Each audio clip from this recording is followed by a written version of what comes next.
My name is Refugio Ismael Richie. I was born in Colton, California, and grew up in Carlsbad, California. And my parents are Mexican, so I took on a dual nationality. But I'm also claimed to be a native Californian and a surfer. Chicano for me means somebody who grew up like I did in the U.S. with parents that were from Mexico, with a family in Mexico that I can identify with. Chicano means somebody who grew up in the U.S., who grew up in the conditions of being segregated, actually living in different communities, seeing themselves as different from the others in the community, whether they be black or white. It has a lot of history, has a lot of meaning, and it can be used for me to self-identify. I grew up in a community where we were treated differently, so I accepted that treatment. We're talking about the 1940s and 50s. My dad was from Mexico, an immigrant. He wanted to be Mexicano, but he also was Americano. My mother, on the other hand, grew up in a barrio in Colton, where I was born, and she was treated like a Mexican, but she didn't mind the idea of being called Chicana. She was kind of an activist revolutionary herself.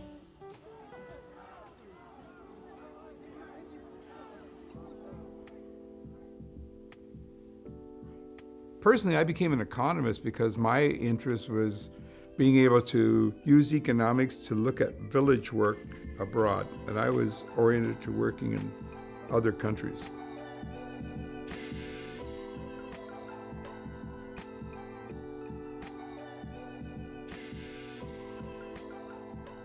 Made me think, why don't we have economics taught so that local people can see their own economic situation? It's easy for me to be an economist, but why not channel my interest to where it counts in my own communities?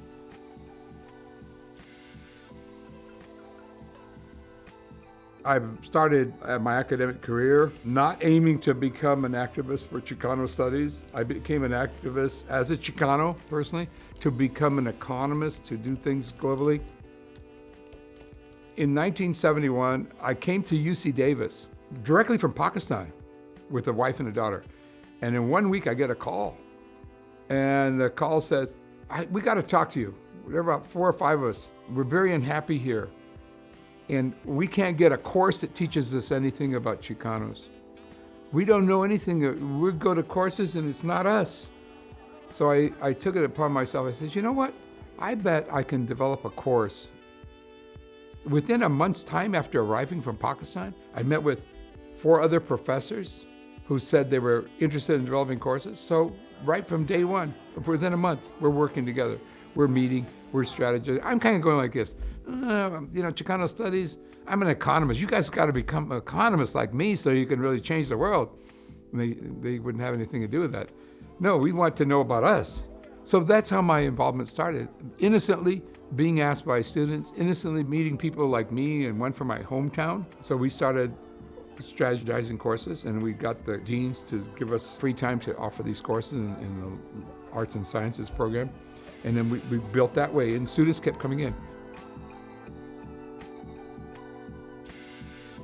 Within 10 years, we were asked by students if we could have a major. I say, well, I don't know if you should major in Chicano Studies. Why not major in economics or sociology, get a real degree?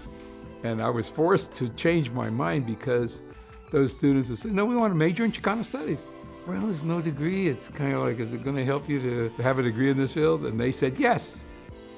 So we created the major.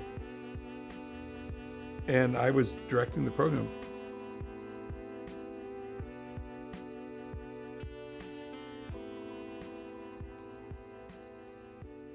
I look at all of this as a sense of pride, regardless. I got to stand firm on that's me and who I am. When I can stand firm, then I can stand up to anybody